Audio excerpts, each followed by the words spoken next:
and welcome to the 1%ers Performance Podcast, coming to you from Combermary and Gadigal country in Australia. We pay our respects to elders past, present and emerging, and we acknowledge the First Nations people of these lands. This is the podcast exploring how small changes make a big impact.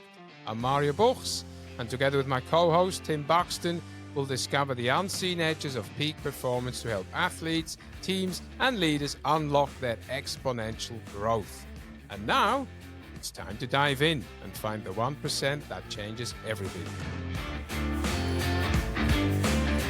Alrighty, Mario, how's it going, mate? We are 2 weeks out from your Coast to Kosci finish, number 2. How's the body feeling? Thank you, Tim. Yeah, pretty good, actually. I recovered very quick. I was amazed how well this whole recovery has gone. I just let the body do its thing. And yeah, no, it's been good. I touch wood. Very, very lucky. All those little 1%ers we whack in. Sorry, we need to use this pun, every day. Yeah. Leading up to it and during the race and after the race, just looking after the little things, very important, yeah. And I got some help from people, we're, talking to our common mutual friend, Alessia Oreb. What are we going to do with these feet? We had a couple of blisters, so she gave me some hints and tips. So I did my foot spas with magnesium salts and stuff like that just to get them. And just other stuff, ice baths and sauna and the usual. And good food is always important. A good glass of red wine, I always think, is good and has its place in recovery. Oh, mate. Well, look, I thought you were going to, like, the day after the run, I thought you were going to come out on a 10K run with me and Adam, who was always also down there crewing. You didn't feel like you'd missed a beat, mate. It was impressive. And I want us to get into, like, what like this event again, Coast to Kosci. It's an iconic Australian ultra trail running event. I've been running for like 20 odd years now, correct? And it attracts a special. It's invite only.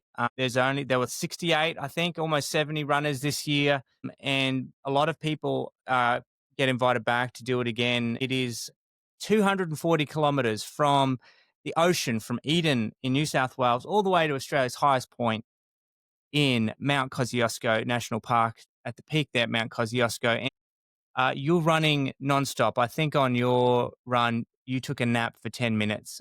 And it was well and truly 28 hours maybe into your run, or even more. And it was just remarkable to see the human body, to watch up close, being able to crew with you, pace you for, I think almost 70 kilometers I got to run alongside you.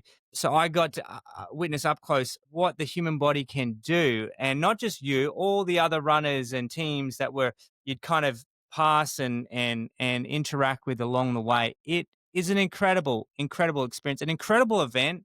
Hats off to the race directors. I think Greg and is it Lisa? No, Mickey.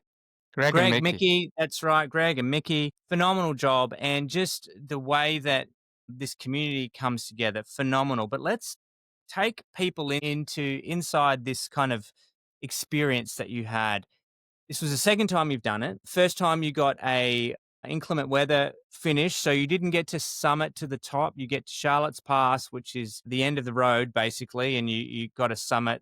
You got 18 kilometers or 19 kilometers left to get up and back. It's wild up there once you get into the open landscape up there as you're summiting. But this time you got to finish, and it wasn't necessarily guaranteed. There was a lot of drama around it. But bring us back to this run for you. Can you sum up what it felt like? Were there any particular moments on this journey that kind of stand out to you from this run in particular, Mario? I'd love to hear. Thanks, Tim. Yeah, I was just laughing because when you said summiting in wild weather, and I saw you up there and you had the best of times. So that's why I was laughing. It makes me so happy to you were calling your family and showing them the snow. And yeah, it's like, I'm very emotional for that stuff because that means a lot to me, that you and Adam and Dave got to summit with me. That for me was the best thing, really. It's, that means a lot. Yeah, second time, Yeah, of course, the focus was after my injury last year to get prepared again and be even able to apply. So I had to do my qualifications again. So I had to run another 100K and a 100 miler. And I decided, we spoke about the elephant miler. I decided to do something a little bit hard. That takes me roughly the same time um, on feet than that I would also have when I would get into coast to coast, if that makes sense. So pretty much around the same time, right? 37, so 20 minutes difference. So the choice of going to Elephant Mile to use that as a qualifier and a test for nutrition and my stubbornness and all that kind of stuff that comes in there. Hmm. Yeah. So we knew the weather was going to be better than 2 years ago. So 2 years ago, the weather was kind of rough all day. We had a lot of weather or a lot of water falling from the sky. So we had a lot of creek crossings. There's one big turnaround that we had to do. So Toowoomba, the school, we had to turn around and go back up. And then we had to spend an hour in the car driving to the next point. And then we had a trail. So there was two different courses, really. So we had to go up a cowbay how 2023, where now we're back on the official course where we had to go up Big Jack, which is about 52, 55 kilometers in. So starting at Twofold Bay in Eden, beautiful The Big Jack sunrise. is like a big steep Yeah, it's hill about that you kind of seven, have to. correct. You just hike it up. Yeah. Yeah. Some might run it. I don't know. I've never seen anybody run it. Even last year when I was like,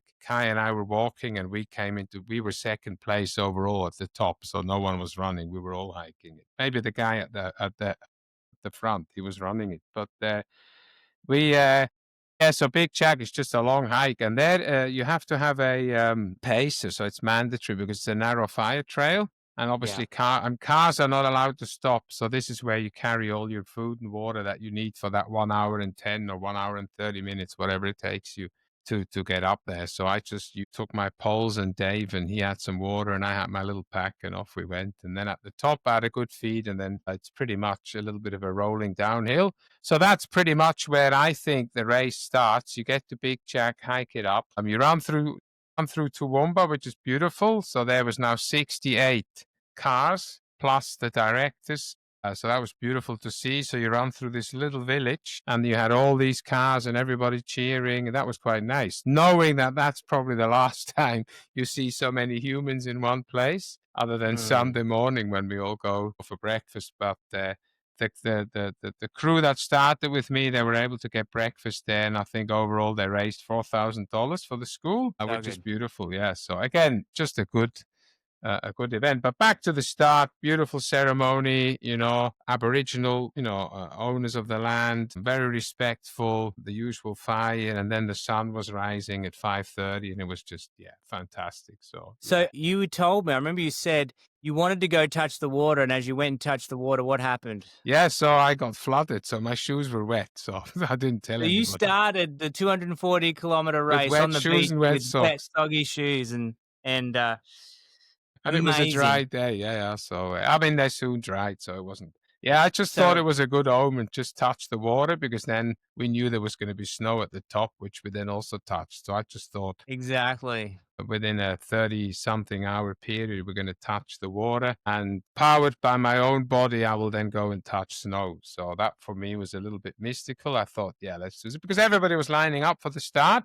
And I just Yeah. took that moment and I was on my own on the beach, watched the sun and just had a little few seconds meditation and visualization for myself and just being grateful that my body got me there, being grateful to be allowed to start, grateful for all the guys who came out for me.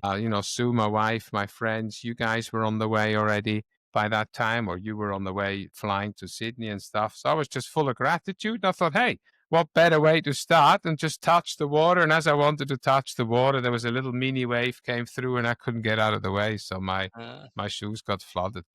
That didn't put me off. I mean, 2 years ago, I ran 37 hours or 35 hours, sorry, in wet shoes. So it doesn't matter. All good. one Yeah. of the things you mentioned was you visualized, and I remember you saying you visualized finishing strong, and we'll get to that at the end.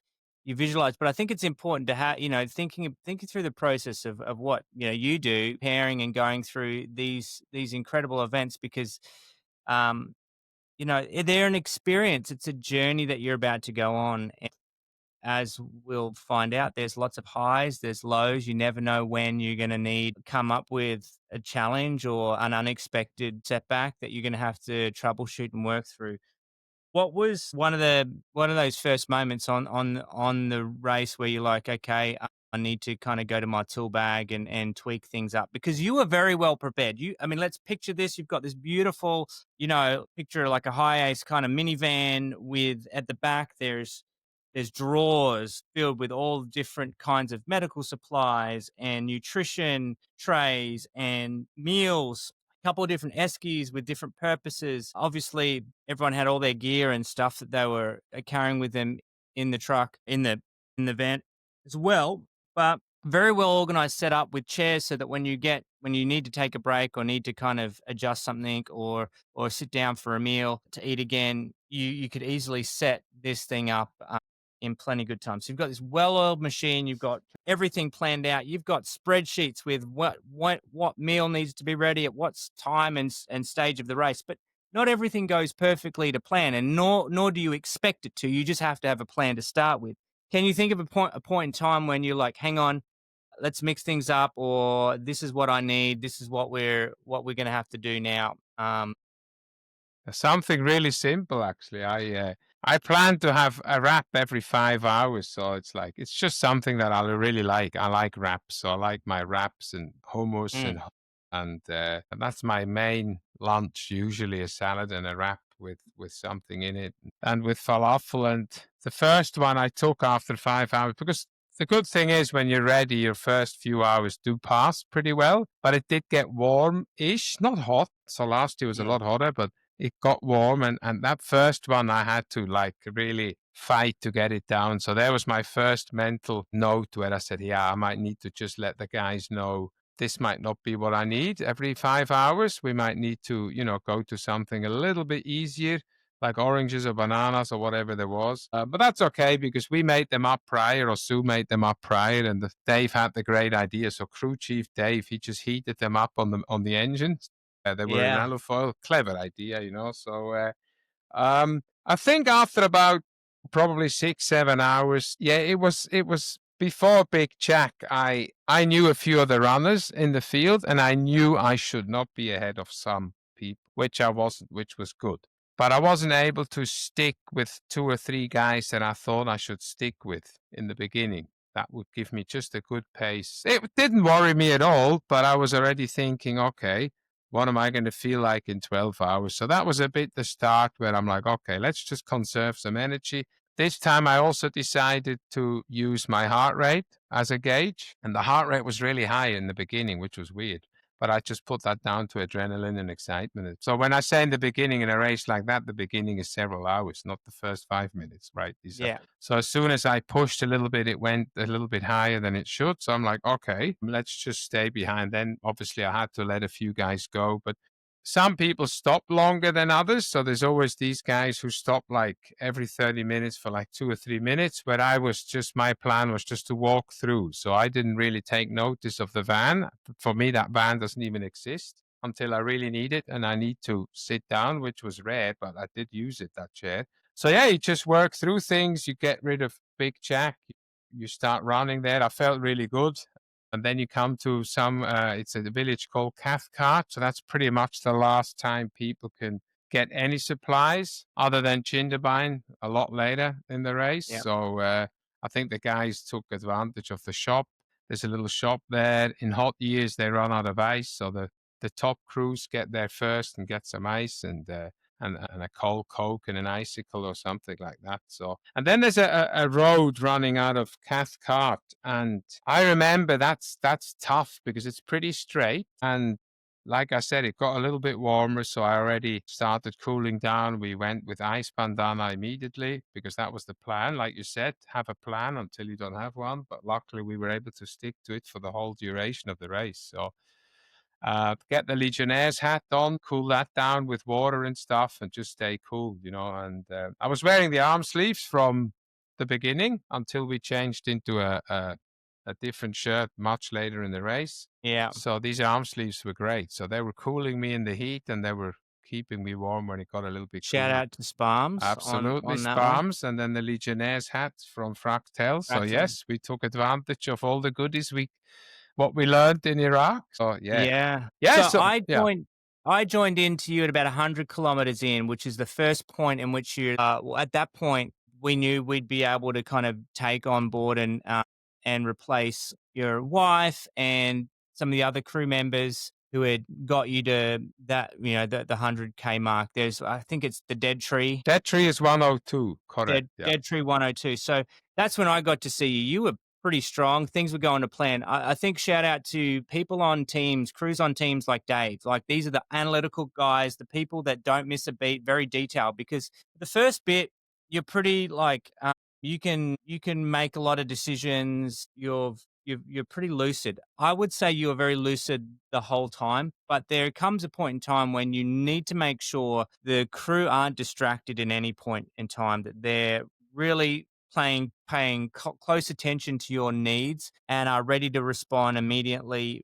Because as I experienced in Iraq, when you don't have often a lot of time for things to go south quickly and you need to quickly respond, whether it be making sure you have hydration when you need it, making sure if you're chafing and you need to stay on top of it because you don't want a blister to form or something could be happening. Those kinds of little things. I remember we stopped at one point to check to see if there was a pebble in your foot. And, we literally took your shoe off twice because you were feeling something, because you knew if you continued with that that could be really a huge problem later on. And so, again, staying on top of lots of these little things. And guys like Dave, phenomenal attention to detail, can sometimes be a bit too strict at times. When you've got lots of people moving around, you need someone and something to keep things going and staying on top of those things. And so, huge shout out to Dave and all those crew people. And I would say anybody that's putting together a crew, make sure you've got someone that likes to have attention to detail, that will not kind of be too tempted to kind of just go with the flow a bit too much. I mean, they have a role on the team. You had me and Adam jumping in mainly to help you run and pace and support you during different moments of that race, or that event. So we jumped in at the 102 kilometer mark. Things were starting to get dark. It was starting to get really cold. As the sun was setting, the wind and the cold kind of sets in, and you're heading into night one. How's I thought, from my perspective, getting to, what was that hall again at the middle of the night? Dalgety, getting into Dalgety, there was pretty little to report. You were talking about wanting to maybe take a nap at some point after that. That was the plan, that you might have a bit of a nap, but that never happened. Talk through that section of the race. Yeah, so 102 is the tree. We need to do a mandatory picture. 108 is the checkpoint 4 where you're allowed to come on. So that's where you came on. The changeover happened. Like you said, Sue and the gang went to the Airbnb in Jindabyne, and then you guys hopped in, you and Adam. Great vibe, great vibe.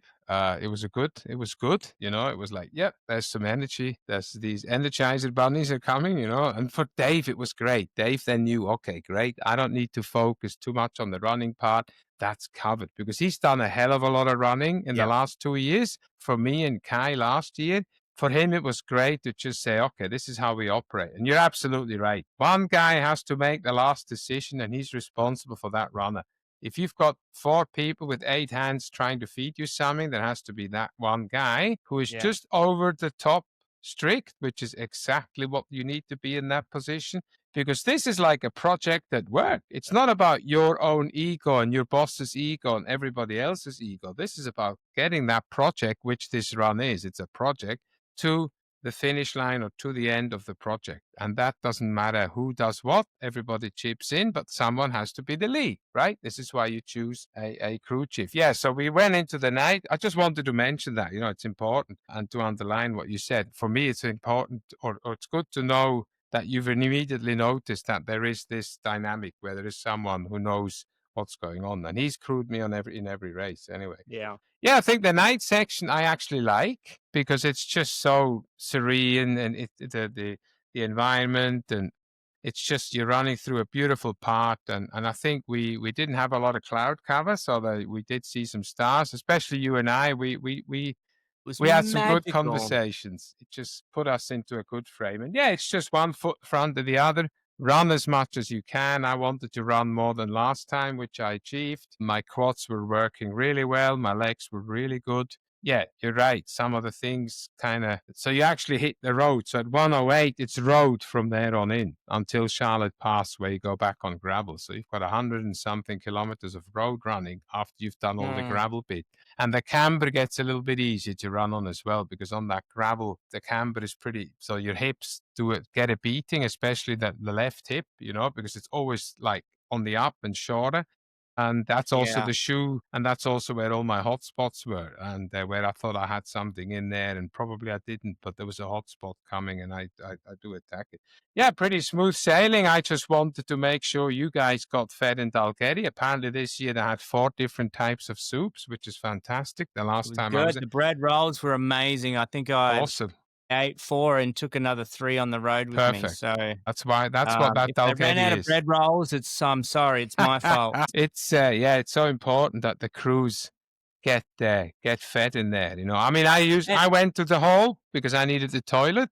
They do tell you as runner don't go in there because there's a couch and it's comfy and it's warm. But this is 2 times I've done it now, and it's not a problem because mentally I was in a good spot. That I just and I love it. So there were some people that were favorites to take out the win. I remember seeing in that Dalgety Hall in a deep, dark place. They were in the hurt locker. And it's one of those things, like, this is the humbling thing about it, is no matter how good you might be, no matter what, your track record might be, you can get taken out easily in one of these long endurance runs, and you can never take anything for granted. And I think it says something to your commitment to kind of having a plan, having a well thought out plan, still being open to kind of tweak things. But one of the things you said is, I'm not going to go in there. I'm not going to sit down. I'm not going to rest. I'm going in. I'm going to use the bathroom, and I'm out. And then I just keep going. And hands down, your number one mantra I've learned is just keep moving. The minute you're stopping for no reason, unless you're stopping because you need to use the bathroom, stopping because you need to get some nutrition in, stopping because you need to change your shoes. Unless there's a reason, stopping just to take a rest or a break is not an option for you. Unless it's stopping to take an intentional nap, and we can come to that in a minute. It's stopping to just start getting the mind thinking, what am I doing, whilst you're not making progress, is the worst thing you can be doing. Talk a bit about that. I mean, that's something I had to learn. So this is not something that gets thrown at you and you have that, right? Because often you go into these aid stations, and I mean, let's call them aid stations in a different event, and it's nice, and you talk to people, and there's a chair, and you think, oh, I'll just take my time. But over time, I learned that, hold on, I can eat while I walk, right? When I'm walking, I'm going in the right direction and I'm eating. So I'm doing 2 good things, and I'm not resting. Or I am actually resting on the go. That means I'm just giving my legs a break. I'm changing my rhythm a little bit. So I'm not running. And then within 2 or 3 minutes or 5 minutes, the food, I need to just make sure it's digested, and then we're good to go. But you're absolutely right. But that's something I had to teach myself. It is so easy to sit down and feel sorry for yourself and think about the number of, let's take Dalgety, you're 148 Ks into a race. That's still 90 Ks away, the finish line. So how sorry can you feel? I'm not saying people who go in there feel sorry for themselves. I'm only speaking to myself. So please, dear audience, don't misunderstand. I don't know how other people, what they go through. They have their own demons, but you're right. And you might go to that place, like, no one runs I've the done it. perfect Yeah, race. of course. But what you're saying is, I think, is the importance of just making progress. If you're making progress, even if it's little bit, the minute you kind of stop and just, the chances are you'll get stuck. And how do you make sure you limit getting stuck? Is just, well, let's just keep moving the legs. I'm awake, so we'll keep moving legs. Unless I'm going to take a nap and intentionally wake up and set an alarm and get up and go again. Obviously, don't. It's like hitting the snooze. You don't set an alarm with the intention of hitting a snooze. You set the alarm knowing you're going to wake up, and there's no negotiation in that moment, because if you negotiated with yourself, you'd always choose to go back to comfort zone La La Land. So really important. Delgety, you keep moving, you push through the night, you don't end up taking that nap. And then we get to, we kind of making progress into Jindabyne. You're feeling strong. We get to what they call the yellow The yellow line, or I yellow just call it line. the yellow line. The yellow line, which is really essentially now begins the ascent up Mount Kosciuszko. You've got what, another 50, 60 kilometers to go. So there's still a fair way to go, but this is the last third, right? How are we feeling? How did we track through into that? Yeah. The part I don't like at all at Coastal Kosci, and I repeat myself because people know this, is coming out of Chindaba in the campground and coming onto that road because you should be running really fast. But I never ever, even when we have training runs up that way, I know I've run Dalgety to not quite to Perisher, but to the entrance in training and when we do training camps up there. And it's very hard. You run through this campsite, and I have to say, I was quite happy running through there, feeling strong.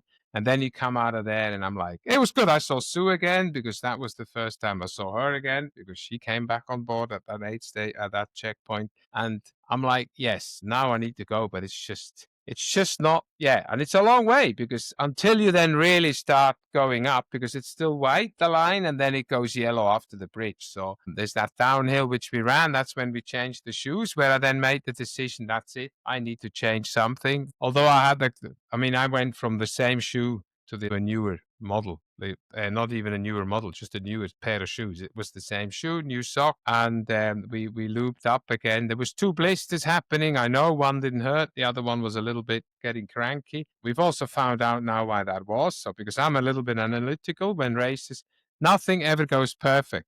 But in every race, I want to make sure whatever I went through, I want to know why that happened. So we've analyzed that my two big toes aren't doing the full motion, range of motion during my running gait. So Alessia was able to see this through just by the pictures. Amazing. I mean, amazing. That's a podiatrist for you, who knows her stuff. Yeah. So, and it's true. So she's giving me some exercises to do and things like that. So yeah, very interesting. And also maybe because your feet get really warm in that race because you're pounding the pavement. And if your shoes just sit snug, that's fine. But over time, it could be that your toes are just touching and overlapping slightly. I mean, how many steps do you do over 240 Ks? God knows, 200,000 steps. I don't know, I'm just guessing. Oh, yeah. So, or 180,000 or more, 250,000 steps probably. Yeah. So I think, yeah. And then it's just the grind. It's just the grind up. Run what you can and hike as fast as you can with a purpose, with those bloody poles. And yeah. And make sure we keep this, PG rated. There was a moment though where you had to go for the Sudocrem, right? You were in desperate need of a little ointment and soothing of chafing parts. After Belocca. Yeah. So Belocca is the 100-mile mark, 162, and then you hike up 3K. So there you need another mandatory pace, although I already had paces, of course. But yeah, Dave got me up. Yeah, it was just uncomfortable, and I came up with this great idea that I actually had Sudocrem somewhere, and what's good for babies' bottoms can't be bad for mine. So off we went. So yeah, we'll And again, it just a seems like decision I had to make. a small thing, but if you don't address things when they come up, as humbling as it is, putting your finger in some Sudocrem and putting it in places that on the side of the road that most people wouldn't want to be seen in public doing, but you got that done, and you said suddenly it just took it out of your mind. It was problem averted, problem solved. You could then spend your time and energy focusing on making sure, again, your nutrition and all the other things that you needed to maintain. You drank about 12 liters of water, 6 liters of water, 6 liters of infinite Probably, yeah. mixture that you had plus extra water. And there was, I remember running with you and you were very calculated. I want the water now. Now I want the infinite mixture, which is just an electrolyte mixture specialized that you've kind of customized for your needs as well. At those constantly making sure, even when you're not feeling it, you're preempting, I'm going to need these for the next little bit. And I'm the kind of guy that just, when I think I need it, then I put it in. It's usually I've gone beyond my what I should have, and now I'm trying to replace and get stuff in. But it takes a long time for your body to metabolize and start using that, and so you're still kind of going into deficit until that kicks in. You stayed on top of that. Let's get to the point where you're like, okay, we're marching up the yellow line. You're killing it. And you're like, you know what? We're getting close to summit zone. I'm losing some energy here and I'm starting to get tired and sleepy. I need to take a nap. You made the decision. And I remember saying to you, mate, I bet you if you just take your 10 minutes, you'll go from 20% to 50% um, of energy of your battery basically levels. And I remember you were kind of like, well, I don't know, I'm going to get 50%, but at least let's just take 10 minutes. Let's talk through that experience because I thought it was quite interesting how your body responded to that. Yeah, all day and all night. I was thinking always 6, 12 hours ahead. That's the trick, with Gary, my coach, Gary Mullins. We discussed this. Whatever you do now, you need to be mindful. Huh? Where are you in 12 hours? And that moment in time, you're right. I didn't see myself summiting from a safety perspective because what I wanted to do is summit myself, not people having to pick me up on the side of the road and drag me up on that to Mount Kosciuszko. Knowing there's You snow up wanted to there. finish strong. You visualized yourself finishing Absolutely. strong. And I couldn't see that there, right? Going up and running back down and all this kind of stuff. Knowing there's snow and ice up there because they mentioned it in the race Mm. briefing the night before. So I'm like, okay, or 2 nights before. So yeah, you and I, we were running together or hiking together at that moment. We got in the car. You set the alarm for 10 minutes. I started to, I heard some voices and stuff. And that was actually my friend Chantel coming from the finish line. Second woman. Whoop, whoop. Shout out. Yeah. Chantel Go Smith Chantel. smashed it. So they stopped at next to the car. You guys had a chat with her, and then I must have fallen asleep because you actually woke me up. So I was asleep. Probably 3, 4 minutes, I was asleep. And then boom. I think you were right. We nearly went to 60% battery. That I mean, was honestly, awesome. you didn't you and usually you're waking up and you're like feeling groggy and you keep going and then suddenly here you are an hour down the road and it's like you'd had a full night's sleep. Maybe not a full night's sleep, but it was like you were back to like I'm ready to go. I'm not feeling the depletion. We make it into Perisher checkpoint and the team has already gone up to Charlotte's Pass. This is the last checkpoint where they wanted to get all the gear that were going to summit with you, all the crew that were going to join you to go to the top had to get all their gear inspected to make sure that all our mandatory gear was correct. So they'd already gone ahead of us. And then they phone in saying, guys, it's hailing up here. And we're like just making it into Perisher thinking, where are they? They're still up there. Like, we can't leave. It's hailing. What then happens? So then we got the hail. But how lucky were we? We were in Perisher. 99% of all the runners were not in Perisher. They Right. didn't have a house or a roof or anything. We were lucky. So there was one more runner, a lady runner with us and her pacer. And everybody else, they were hiding behind bushes, under trees, behind rocks. There's people who were hunched down and hunched over, and their crew were over them because they were showing us the legs the next day. They were all red from the Yeah. hail. So we were lucky. It did stop us for a few minutes. I think that was that kilometer I had a look was 28 minutes. So probably 19 or 20 minutes of that was standing still just because we knew it would pass.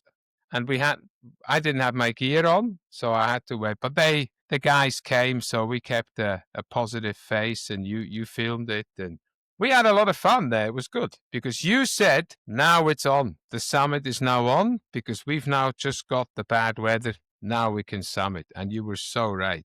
And that put me in Well, such a good. This is again, people, if you have the right paces, team members, crew, I didn't need picking up. It just lifted me to the next level. I was in a good place, but it just oh, yeah. lifted me into the next level where, wow, it's now on. And I so believed that it's going to be on because that bad weather front just passed Yeah.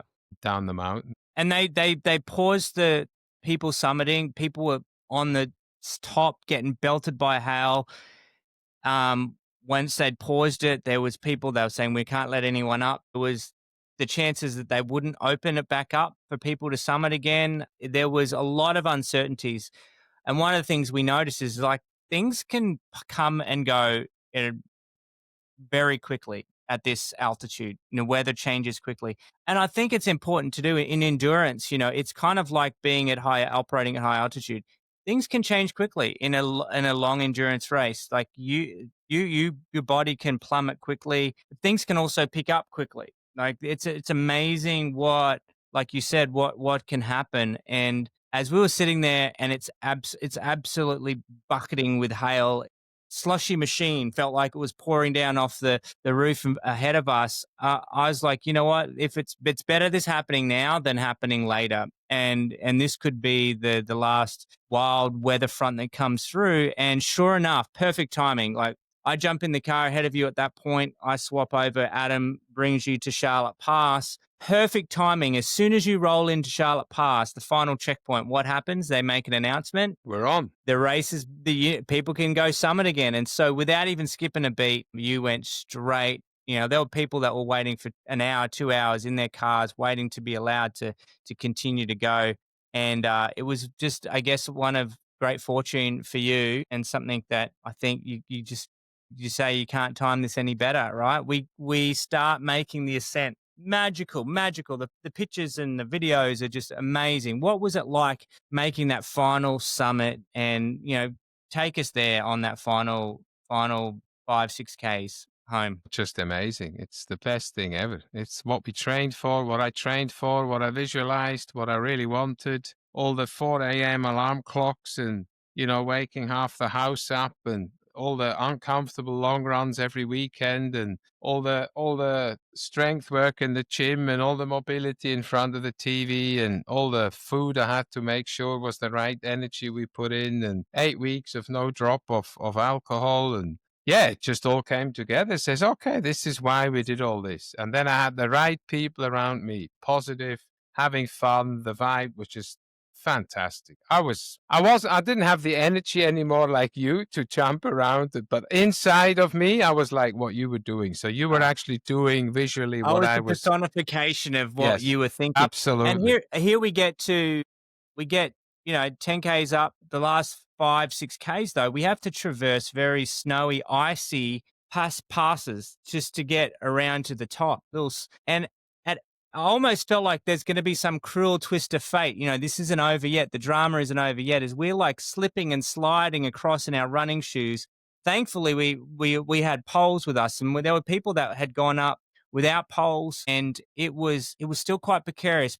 And the wind was just howling a gust. We get to the top, and we still got to make our way back down past, and we're seeing people almost like slip off the side of the mountain, as they're trying to navigate these icy, snowy sections of the trail. In all the beauty and majesty, like here I am FaceTiming my family. Look at this place. Like we're on top of Australia. This is incredible. And the euphoria of being there, you still had to be very, measured in that section and part of, and I could only imagine the people that were summiting in the middle of the night with torches, how careful you still had to be. Very true. I think, for us, it was good. It was daytime. We all had a lot of energy, positive energy. We believe this is happening. It was just a fantastic vibe. It was just, the best thing. I couldn't have dreamed it any better. And then it's unfair. I had home advantage up there. Being Swiss, I had my little Swiss. Yes. Ear warmers on with a little Swiss cross. I'm like, this is okay. Although I'm not even a good skier or anything. But yeah, just all these little things, when you go through such a long event, every little positive thing you just add to that little box, and you say, hey, I'm a Swiss boy. This is only snow. It's only ice. I don't need an axe to go straight up vertical. It's like, just be careful. Yes, we had road shoes on. I had brand new shoes on. They have good sole. I never in doubt that this is not going to happen. It was just, and luckily, we have to go back to that nap. That really helped, where I'm like, okay, Because if you can't think straight, you're going to make a mistake or you're going to rush. You hit the nail on the head there. There was no, we didn't need to rush. We still had a lot of running left to do. That things still open up coming down. But going over that snow, we just had to be careful. There's no, if you do you're not going to gain anything. Yeah. 1 minute is nothing. If you slip, you lose 3 hours, right? And then we said, release the hounds. Well, you said it's time to release the hounds. We're on the end is in sight, about 5-6 Ks to go. And just take us through what did you do? What was it like crossing that line? Paint a picture for us, Mario. So we got Dave so Dave was organizing that Sue was at the finish line because the last thing we wanted is her to miss it after being around. So that was very important to me, of course. I just felt we were like, because there was a few people summiting with us because they were in the cars. And I'm like, I am not sharing this finish line with any other runner. I love all these other 67 runners. They're all my friends, and I tip my hat, and they're all legends, and they're all superstars. But that finish line should belong to each individual, right? It shouldn't be 2 or 3 people finishing at the same time. So I just made the decision and checked in with my legs, and we were running down a bit. It was a bit steep, so it was a bit hard on the quads. And then as it flattened out a little bit, I heard someone saying, oh, let's just run to the bridge. And I thought to myself, no, we just keep running. Then there's that little incline.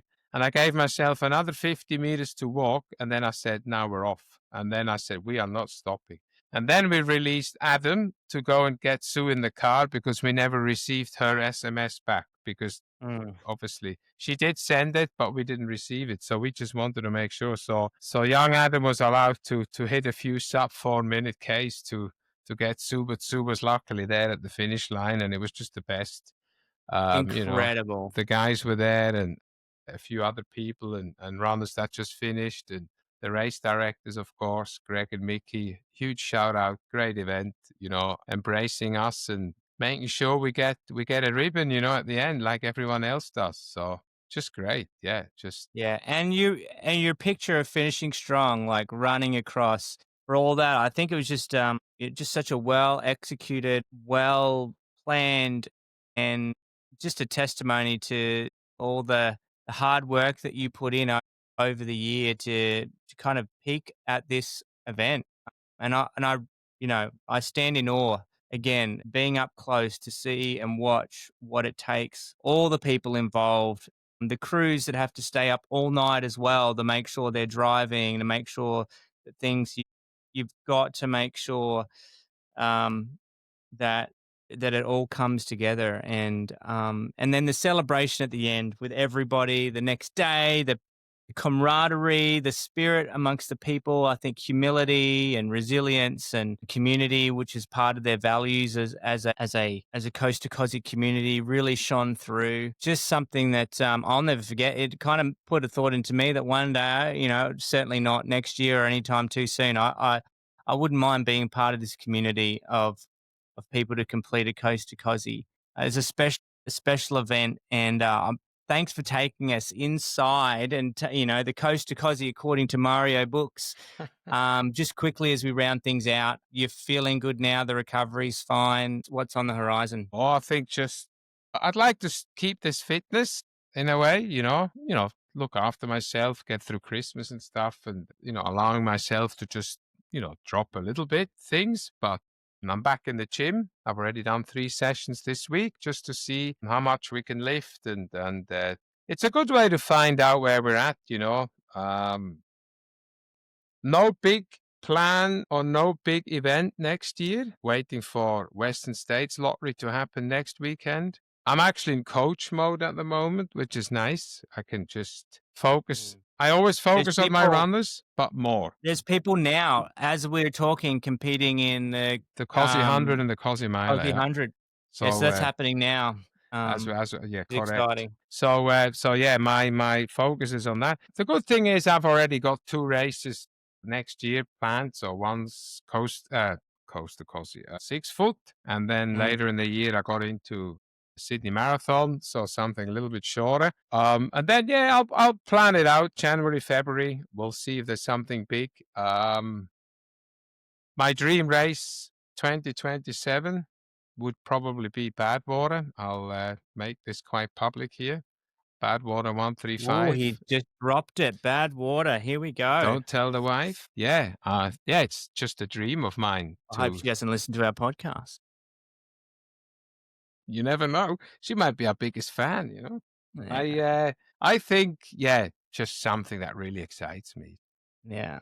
Well, look, I'll say it too. I got inspired this after just crewing with you and getting back. I was very, I guess, a bit not motivated to be running much, and then the just being a part of the community and being out and about doing it really inspired me. And so I'm looking at doing my own kind of. I'm looking at signing up for the Gold Coast Backyard Ultra. Try Yes. that format. So we'll see how Yeah. we go with that. So made it public now. We're going to have to do something about it. But cheers to everybody out there that is signing up, running, going for their next challenge. Hopefully this kind of stuff's helped you. Again, I think all of this stuff in running, it applies to so many other aspects of your life. The importance of having a team, the importance of having a crew. And I think if there was a 1%er we could pull out of today, what do you think that 1% change difference? I think for me, I would say it's this power just to keep moving. It's power of just make progress no matter what you're going. If you just make that small decision to I might need to pause, but it's going to pause to intentionally do something, not to pause to feel sorry for myself. I can feel sorry for myself as I'm moving and making progress. That's okay. But if you stop, feel sorry for yourself, and you don't decide not to make any progress whatsoever, then you're going to get stuck. So that would be, for me, I don't know what you felt, Mario, would be your Uh, kind of views. the two things. One, totally underline what you're saying. At work, someone might upset you or something. You read an email and comes across not, you say, okay, you can dwell on that, right? Or you can pick the phone up and move forward together and say, how about we just discuss this, mutually agree, and we Yeah. move forward. So this is the work easy trick to do. Let's always move forward in projects at work. If we dwell on it and feel sorry for ourselves, it's exactly the same. It'll hurt a lot more in a week because we've not done anything and we're still angry. What I take off a weekend like this is going back into normal working life. The confidence that gives us finishing something like this together as a team is that extra little 1% at the end, where you go back to work, let's say Tuesday, probably because we all went home on Monday. You approach things in a completely different light. You see things in a completely different light. That's very important. It's clearer. Problems are still problems, but they're clearer, more easier to understand. Say, okay. And you have a solution because you've just extended your toolbox over the weekend, your mental toolbox. And those tools can be used in everyday life as well. So, dear audience, people, don't forget, you can talk to us about all these things, how we navigate through difficult things. It's important to have a team that helps one another. And we discussed this on the Iraq podcast. Everybody steps back 10%. The added value to the project is immense, priceless, really. So we're never on our own. Fantastic. Absolutely. Well, great job, Mario. Congratulations Thank you, once again. Tim. All righty. Well, we'll see you again, hopefully, for another episode of The 1%ers. Until then, peace out. Bye. Thanks for tuning in to The 1%ers podcast. That's a wrap for another episode. And we're proud to be recording from Australia on Kombumerri and Gadigal country. And we honour the traditions and knowledge of the First Nations people and pay our respects to elders, past and present. If you enjoyed today's episode, don't forget to subscribe and leave us a review. We want to hear from you, your questions or topics you would like us to cover, and you can easily do that in the Spotify app. And for those of you that are ready to discover your peak performance edge today, just head on over to our website. That is top.coach. That's TOPP.coach.